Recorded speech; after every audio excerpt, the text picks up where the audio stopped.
Hello and welcome to my YouTube channel Petro Intelligence. My name is Shahid Khan and I am a chemical engineer. Today we will discuss steam turbines, use of horsepower valves and correct speed control. A steam turbine is a machine with an ancient genealogy. It is a direct descendant of the overshot water wheel used to kick off the Industrial Revolution in England, and the windmill still used in Portugal. Turbines are widely used in process plants to drive everything from 2 horsepower pumps to 20,000 horsepower centrifugal compressors. They are versatile machines, in that they are intrinsically variable speed devices. Electric motors are intrinsically fixed speed machines. It is true that there are a variety of ways to convert AC, alternating current, motors to variable speed, but they are all expensive and complex. There are 2 general types of steam turbines, extraction and condensing. The most common turbine with which the process operator comes into contact is used to spare an electric motor-driven centrifugal pump. The 3-phase AC motors used in the United States and South America are either 1800 or 3600 RPM. The motors used in Europe are 1500 or 3000 RPM. Small steam turbines, 20 to 500 horsepower, used to drive centrifugal pumps are rated for the same speed as the electric motors that are used in that particular service. Principle of operation and calculations. Did you ever turn a bicycle over on its handlebars and squirt water from a garden hose at its front wheel? What causes the wheel to spin with such great speed? What is the property of water striking the spokes that causes the wheel to spin? Is it the pressure of the water hitting the spokes that spins the wheel? Certainly not. While the water pressure in the hose might be 40 psig, as the water discharges from the hose nozzle, its pressure surely falls to the atmospheric pressure in our garden. But what happens to the pressure of the water? It is converted to velocity. It is the velocity of the water, then, that causes the wheel to spin. The velocity of the water is transferred to the spokes of the wheel. What force of nature causes a windmill to spin? Answer is the wind or the velocity of the air. What causes a steam turbine to spin? Answer is the velocity of the steam hitting the turbine wheel. A simple steam turbine. Shown in picture is a conceptual drawing of a simple topping steam turbine. An actual turbine does not look anything like this sketch. The 400 psig motive steam enters through a governor speed control valve. This valve, sometimes called the Woodward governor, controls the flow of steam into the steam chest. If the turbine is running below its set speed, the governor valve opens. It is really just like cruise control on your car. You select the speed you want to drive at. If the car is going slower than the speed you selected, its set speed, the gas pedal is depressed to bring the car up to your selected set speed. The governor speed control valve is just like the gas pedal. The pressure drop across the governor control valve as shown in picture is 100 psi. This sort of pressure drop is called an isothalpic expansion, a term used in thermodynamics meaning that the heat content of the steam has been preserved during its reduction in pressure from 400 to 300 psig. It is also an irreversible expansion, meaning that the ability of the steam to do work has been reduced. As the steam passes through the governor, a substantial amount of its pressure is lost because of friction in the governor valve. The 300 psig steam next passes through the steam nozzle. This is an ordinary nozzle. It screws into a hole in the wall that separates the steam chest from the turbine case. The nozzle is shaped to efficiently convert the pressure of the 300 psig steam to velocity. The pressure of the steam, as soon as it escapes from the steam nozzle, is already the same as the exhaust steam pressure, 100 psig. All the pressure energy lost by the steam in expanding from 300 to 100 psig is converted to velocity. This is called an isoentropic or reversible expansion.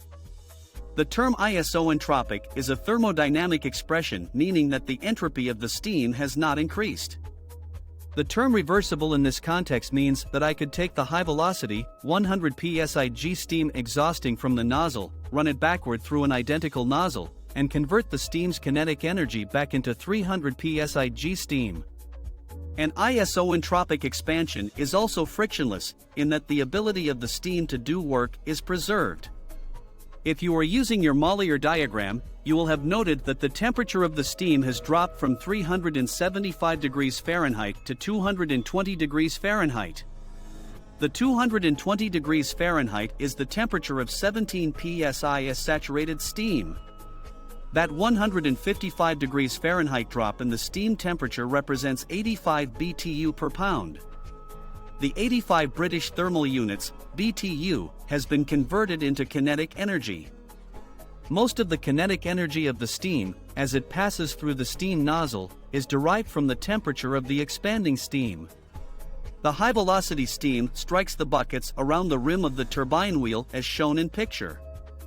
Actually, these so-called buckets resemble blades or vanes. I imagine the term bucket is a carryover from the days of the water wheel. The velocity of the steam is now transferred to the spinning turbine wheel. If the turbine is running below its set speed, the speed controller causes the governor speed control valve to open to allow more steam to flow into the steam chest. Calculating work available from motive steam. Dear engineers, please recover from your desk drawer your steam tables. In the back, there will be a Mollier diagram for steam. This picture is a representation of your Mollier diagram. We will use this diagram to calculate the amount of work we can recover from steam with a turbine. 1. The motive steam conditions are 375 degrees Fahrenheit and 160 psia, which determine point A. Note that the motive steam pressure is the pressure in the steam chest, not the supply steam pressure. 2. When steam passes through a turbine, it undergoes an isoentropic expansion. The work that the steam does in transferring its momentum to the turbine wheel exactly equals the shaft horsepower developed by the turbine. The entropy of the system is therefore constant. On this basis, extend a line through point A straight down the Mollier diagram. This line represents a constant entropy expansion. 3. The exhaust steam pressure is 17 psia. The intersection of the isoentropic expansion line and 17 psia constant pressure line together determine point B shown in picture. 4. Now measure the enthalpy difference in British thermal units per pound of steam between points A and B on the vertical, y-axis, scale. 5. As we shall see in the following section, most of the increase in velocity or kinetic energy of the steam does not come from the pressure of the steam, but from its enthalpy. By enthalpy, I mean both the temperature and latent heat content of the steam. Thus, as steam expands through a steam nozzle to a region of lower pressure in the turbine case, the steam cools and is partly condensed. 6. Divide your answer by 2500 BTU per horsepower. This is the fraction of a horsepower that each pound of steam can produce. However, as turbines are not 100% efficient, multiply the calculated horsepower by 0.90 to account for internal turbine inefficiencies called windage losses. Incidentally, the reciprocal of the calculated horsepower per pound of steam is called the water rate, which is the pounds of motive steam needed to generate 1 horsepower worth of shaft work. 7. Multiply the horsepower per pound of steam calculated in step 6 by the turbine steam flow in pounds per hour. This is the total shaft work that appears at the turbine's coupling. This is the amount of horsepower that is available to spin a centrifugal pump or a variable speed air blower. Exhaust steam conditions. You may have noticed that point B in picture is below the saturated steam envelope line. Does this mean that the exhaust steam would have appreciable amounts of entrained water? Does this mean that the motive steam may sometimes partially condense inside a turbine? Answer is yes. Does this also mean that turbine exhaust steam may have too high a moisture content to be used in certain downstream services? Well, it is fine for reboilers, but it would be unsuitable for steam jets. Looking at picture, see if you can agree with these statements. The higher the motive steam superheat temperature, the drier the exhaust steam. The higher the exhaust steam pressure, the drier the exhaust steam. Lowering the exhaust steam pressure always allows us to extract more work from each pound of steam.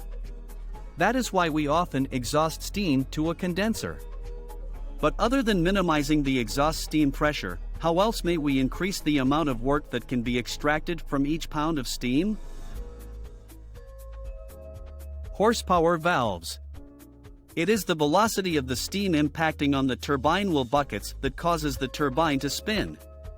If that is so, then the way to extract more work from each pound of steam is to increase the velocity of the steam as it escapes from the steam nozzle, as shown in picture.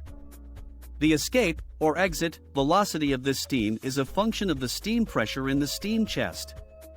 If we raise the pressure in the steam chest by 30%, then the velocity of the steam leaving the nozzle would go up by 30% as well. It is true that I could simply open up the governor and reduce the pressure drop of the steam across the governor from 100 to 10 psi. This would raise the pressure in the steam chest from 300 to 390 psi-G. But I would also get 30% more pounds of steam flow through the nozzle. The turbine would spin a lot faster and develop a lot more horsepower. This is not my objective. What I wish to achieve is to maintain the same horsepower output from the turbine. At the same time, I want to force open the governor speed control valve, raise the pressure in the steam chest, but decrease the steam flow through the steam nozzle. The only way this can be done is to make the nozzle smaller. We could shut down the turbine and unbolt the steam chest to expose the nozzle block, which is the wall that separates the steam chest from the turbine case. We could unscrew the existing nozzle and replace it with a smaller nozzle. A nozzle of 20% less diameter would reduce the nozzle cross-sectional area by 36%. 1.00 minus 0.20, power 2 is equal to 0.64 equals 64%. 100% to 64% equals 36%. This procedure is called reducing the port size of the nozzle. It works fine, except that we have permanently derated the capacity of the turbine by 36%, and next month we might need this capacity. Speed valves. This picture shows a steam turbine with 3, rather than 1, nozzles. The single, largest, left-hand nozzle is called the main nozzle. It handles 60% of the motive steam flow. Each of the 2 smaller nozzles handles 20% of the steam. These 20% nozzles can be plugged off by a device sometimes called a horsepower valve, jet valve, speed valve, star, for the handle shape, valve, or port valve. If we close off one of the 2 horsepower valves, steam flow into the turbine will drop, initially by 20%. The turbine will slow.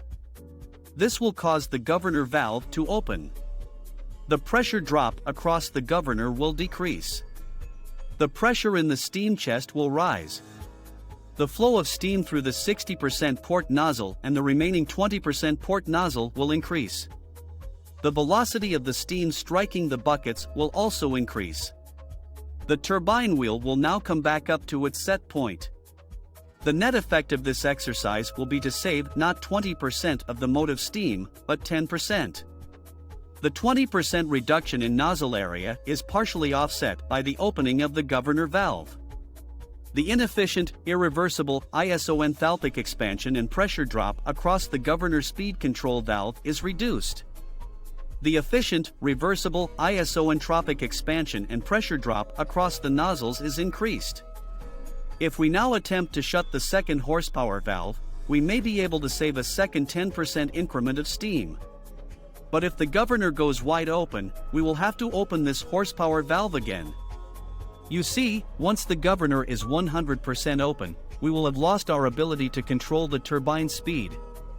This is no good, because we want the turbine to run at a constant speed. Do not pinch on the horsepower valves. They must be left completely opened or firmly closed. Leaving them in a partially open position will badly damage the valve seats by erosion, reduce the efficiency of the turbine, and make it impossible to close the valves in the future. Selecting optimum turbine speed. An ordinary American-type turbine is designed to run at 3,600 RPM. Its overspeed trip will cut off the motive steam flow at about 3,750 RPM. But the turbine can be run at any lower speed. There is usually a small knob on the left side of the governor valve assembly that is used to change the set speed. The question is, how do we know the best speed to operate the turbine? This picture shows a centrifugal pump driven by a steam turbine. The correct operating speed for the pump and turbine is the speed that puts the process control valve in a mostly open, but still controllable position. As we slow the turbine to force open the process control valve, the turbine's governor valve will close. Steam flow to the turbine will decline in accordance with fan laws. Shaft work is equivalent to cube of speed of driver. This means that if we drop the speed of the turbine by about 3%, motive steam flow will decline by about 9%. However, there is an additional benefit. Slowing a turbine closes the governor valve. This may now permit us to close an additional horsepower valve without losing our flexibility to control the speed of the turbine. Closing that final horsepower valve will save us another 10% of steam. Our overall objective is to wind up with both the process control valve downstream of the pump and the governor speed control valve in a mostly wide open, but still controllable position. To achieve this dual objective, we have to simultaneously optimize the turbine speed. Optimize the number of horsepower valves that are closed. It is rather like solving two equations with two unknowns. An old, but better, idea. The control scheme shown in picture is certainly quite common. But is it the best? This picture is a copy of the crude charge system in a now-defunct refinery. It worked fine. The required flow of crude directly controls the governor. The turbine speed is then always at its optimum. The delta P across the process control valve is always zero, because there is no process control valve. This design is a direct descendant of the original method of controlling the steam flow to pumps. The steam inlet valve was opened by the operator, so that the desired discharge flow was produced. Why, then, do we need process control valves on the discharge of variable speed-driven pumps? Why, indeed. Steam rack. On larger steam turbines, we have automatically, rather than manually, operated horsepower valves. The mechanism that controls the movement of the horsepower valves is called a steam rack. If you have a large steam turbine driving a compressor, you have likely seen such a steam rack. A horizontal rod extending across the width of the turbine has a half-dozen cams fixed along its length. These cams lift and lower, in sequence, plungers attached to the horsepower valves. Watch these plungers in action. If you slow the compressor, here is what will happen. 1. The governor valve will start to close. 2. The steam chest pressure will fall. 3. The steam rack will move, so as to close only one of its multiple horsepower valves. 4. The steam chest pressure will rise, and the governor will open back up.